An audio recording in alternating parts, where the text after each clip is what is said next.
नमस्ते, मैं हूं आरजे कार्तिक। एक बड़ी छोटी सी कहानी है जो लाइफ की सबसे इंपॉर्टेंट बात सिखाती है। ये कहानी एक जंगल की, जहां कबूतर और कबूतरी का जोड़ा रहता था।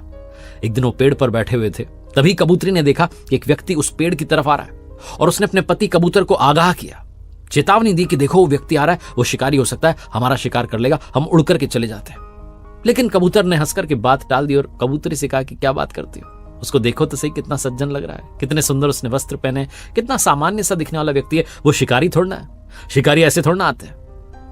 वो कबूतर उस बात को इग्नोर करके दूसरी बातें करने लगा और कुछ ही मिनट्स के अंदर वो व्यक्ति जो था वो उस पेड़ के पास आ गया और अचानक से उसने अपने कपड़ों के अंदर छुपे हुए जो हथियार थे, जो तीर कमान थे, वो निकाले, तीर चलाया और सीधा कबूतर पर जाकर के निशाना लगा। कबूतर फड़फड़ाता हुआ नीचे जमीन पर गिर गया, उसकी जान चली गई।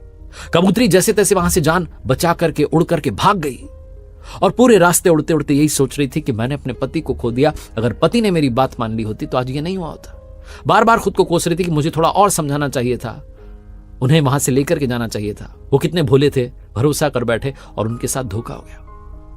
कबूतरी उड़ते उड़ते उस राज्य के राजधानी में गई। राजधानी में जो राजमहल था वहां गई, जाकर के राजा को शिकायत की कि आपके राज्य में ऐसे लोग रहते हैं जो धोखा देते हैं।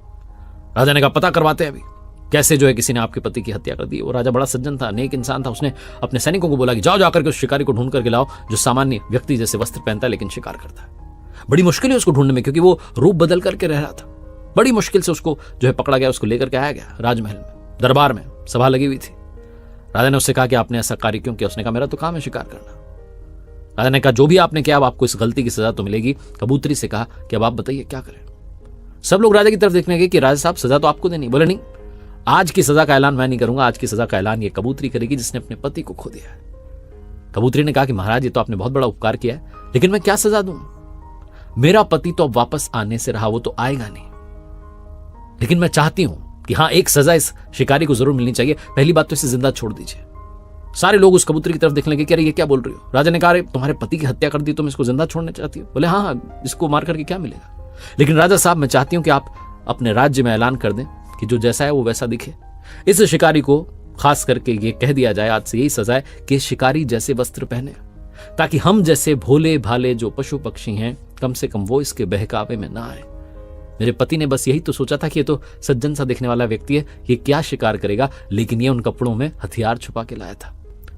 बहुत छोटी सी कहानी है जो ये बताती है कि जैसे हैं वैसे रहिए और आज के जमाने में बहरूपियों से सावधान रहिए।